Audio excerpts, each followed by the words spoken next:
ओम महागणाधिपतये नमः।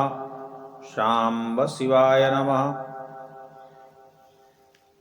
श्री शिव महापुराणे विद्येश्वर संहितायां चतुर्थोऽध्यायः। मुनयः ऊचुः मननं कीदृशं ब्रह्मन् श्रवणं चापि कीदृशं कीर्तनं वा कथं तस्य कीर्तयैतद्यथायथम्।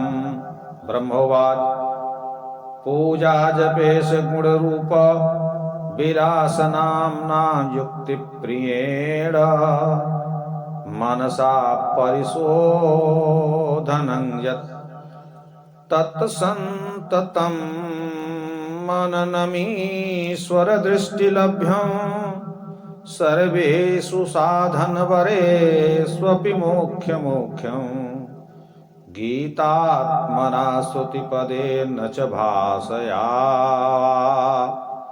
शम्भो प्रतापगुणरूपविलासनाम्नां वाचा स्फुटं तुरसवत् स्तवनं यदस्यात् कीर्तनं भवति साधनमत्र मध्यम्। येनापि केन करणेन च शब्दपुञ्जं यत्र क्वचित् शिवपरं श्रवणेन्द्रियेण स्त्रीकेलिवत् दृढतरं प्रणिधीयते यत् तद्वै बुधा श्रवणमत्र जगत्प्रसिद्धम्। सत्सङ्गमेन भवति श्रवणं पुरस्तात् संकीर्तनं पशुपतेर्रथ तद्दृढं स्यात्। सर्वोत्तमं भवति तन्मननं तदन्ते सर्वं हि संभवति करं शङ्करदृष्टिपाते। सूतवाच अस्मिन् साधनमाहात्म्ये पुरावृत्तं मुनीश्वराः युष्मदर्थं प्रवक्ष्यामि शृणुध्वम् अवधानतः। पुरा मम गुरुर्व्यासः पराशरमुनेः सुतः तपश्चार सम्भ्रान्तं सरस्वत्यास्तटे शुभे गच्छन्यादृक्षत् तत्र विमानेनार्करोचिषा सनत्कुमारो भगवान् ददर्शं मम देशिकाम्। ध्यानारूढ़ प्रबुद्धोऽसौ ददर्श तमजात्मजं प्रणिपत्याह सम्भ्रान्तः परं कौतूहलं मुनिः दत्त्वार्घ्यम् अस्मै प्रददौ देवयोग्यं च विष्टरं प्रसन्नः प्राह तं पहवं प्रभोर्घ्यं गम्भीरया गिरा।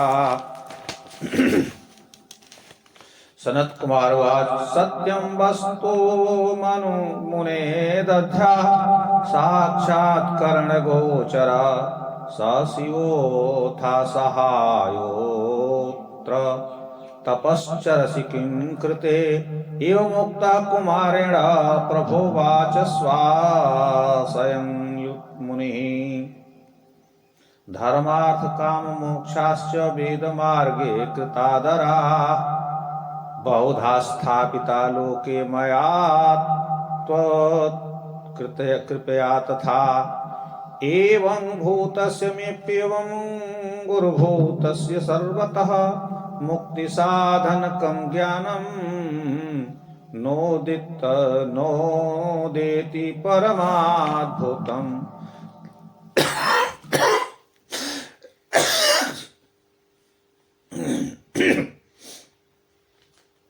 तपश्चरामि मुक्त्यर्थं न जाने तत्र कारणम् इत्थं कुमारो भगवान् व्यासेन मुनिनार्थितः समर्था प्राह विप्रेन्द्रा निश्चयं मुक्तिकारणम्।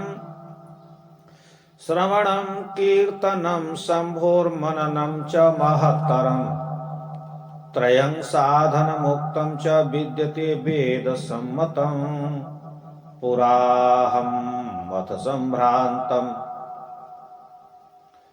अन्यसाधनसम्भ्रमः अचले मन्दरस्यैले तपश्चरणमाचरन् शिवाज्ञया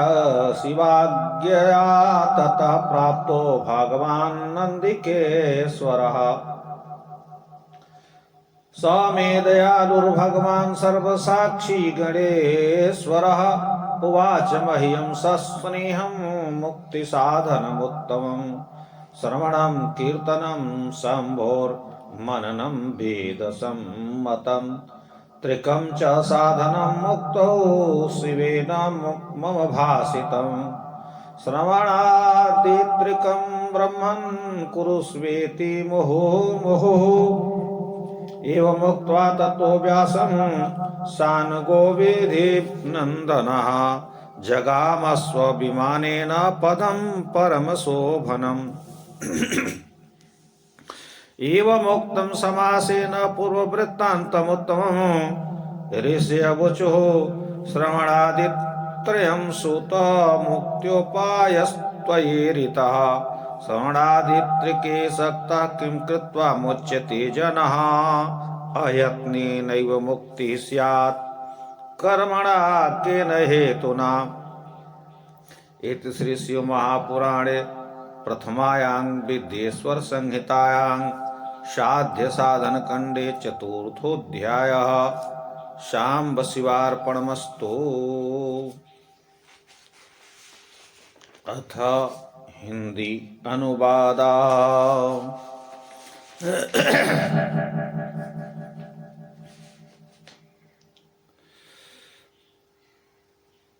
मुनि बोले, हे ब्रह्मा जी, मनन और श्रवण किस प्रकार से होता है और कीर्तन किस प्रकार किया जाता है, सो आप यथार्थ कहिए। ब्रह्मा जी बोले, पूजा जप ईश्वर के गुण रूप विलास और नामों से तथा युक्ति से जो मन का शुद्ध करना है वही मनन है। ईश्वर की कृपा दृष्टि से प्राप्त होता है। यही वह श्रेष्ठ साधनों में मुख्य है। गान करके, वैदिक शब्द करके और भाषा में शंभु के प्रताप, गुण रूप और नामों का विलास, मनोहर रसीली वाणी से जो इसकी स्तुति की जाती है उसी को कीर्तन कहते हैं। यह मध्यम साधन है। जिस किसी कारण से शिव महात्म्य सूचक शब्द समूह में जहां कहीं भी श्रवणेन्द्रिय गोचर होता है और जो स्त्री कीड़ा के समान शिव चरित श्रवण में ही नित्य दृढ़ रमण करता है, उसको पंडित लोग श्रवण कहे हैं। यह जगत प्रसिद्ध है। सत्संगति से प्रथम तो श्रवण, फिर पशुपत के गुणों का दृढ़तर कीर्तन होता है, पीछे सर्वोत्तम मनन होता है। परंतु यह सब कुछ शिव जी की कृपा की दृष्टि से ही होता है। सूत जी बोले, इन साधनों में हम एक पुराना इतिहास कहते हैं। हे ऋषियों, तुम सावधान होकर सुनो। पहले पराशर मुनि के पुत्र और हमारे गुरुजी व्यास जी संभ्रांत हो सरस्वती के सुंदर किनारे पर तप करने लगे। वहां अपनी इच्छा से सूर्य के समान कांतिमान विमान पर बैठे भगवान सनत कुमार जी को हमारे गुरुजी ने देखा। हमारे गुरुजी ने ध्यान से जागकर इन ब्रह्मा जी के पुत्र को प्रणाम किया और परम कौतूहल में आकर पूछे, अर्घ प्रदान किया, देवताओं के जुज्ञासन दिया। प्रसन्न हो कुमार जी ने गंभीर वाणी से कहा, हे मुने, क्या तुम सत्य वस्तु शिव तत्व का ध्यान कर रहे हो? जो ध्यान करने वालों के कर्णगोचर होते हैं वह शिव तुम्हारे सहायक हैं। फिर तुम किसके निमित्त तप कर रहे हो? जब कुमार ने ऐसा कहा तब मुनि अपने आशय को प्रकट करने लगे। धर्म, अर्थ, काम, मोक्ष, इनका वेद मार्ग में आदर है और आपकी कृपा से मैंने लोक में अनेक प्रकार से इसकी स्थापना भी की है। इस प्रकार मैं सबका गुरु भी हूं, परंतु परम अद्वैत मुक्ति का ज्ञान मुझे उदय नहीं होता। मैं उसका कारण नहीं जानता, इस कारण मुक्ति के निमित्त तप कर रहा हूं। इस प्रकार जब व्यास जी ने भगवान सनत कुमार से कहा, तब हे मुनियों, उन समर्थ सनत कुमार जी ने मुक्ति का कारण वर्णन किया।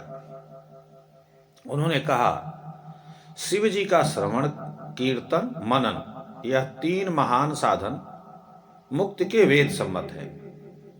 प्रथम मुझे भी अन्य साधन में संभ्रम हुआ था। तब मैं मंदराचल पर्वत पर तप करने लगा। तब शिव जी की आज्ञा से भगवान नंदकेश्वर जी वहां आए। वह सबके साक्षी गणेश्वर जी महादयालु मुझसे स्नेहपूर्वक मुक्ति के साधन कहने लगे। शिव जी का श्रवण, कीर्तन और मनन ही वेद सम्मत है। यही 3 मुक्त के साधन शिव जी ने मुझसे कहे हैं। इस कारण हे ब्राह्मण, यही तीनों साधन बारंबार करो। इस प्रकार विधि से सनत कुमार जी कहकर विमान में स्थित हुए और अपने परम स्थान को चले गए। हे ऋषियों, संक्षेप से हमने यह तुम्हारे प्रति पहला वृत्तांत वर्णन किया। ऋषि बोले, हे सूत जी, आपने मुक्ति के श्रवणादि 3 उपाय हमसे कहे। जो इन तीनों को करने में समर्थ हो, वह किस प्रकार से पाप से छूट जाता है, किस कर्म से बिना यत्न के मुक्ति हो जाती है। इस प्रकार श्री शिव महापुराण में विद्येश्वर संहिता के 4थे अध्याय की पूर्णता हुई। शाम शिवाय अर्पणमस्तु।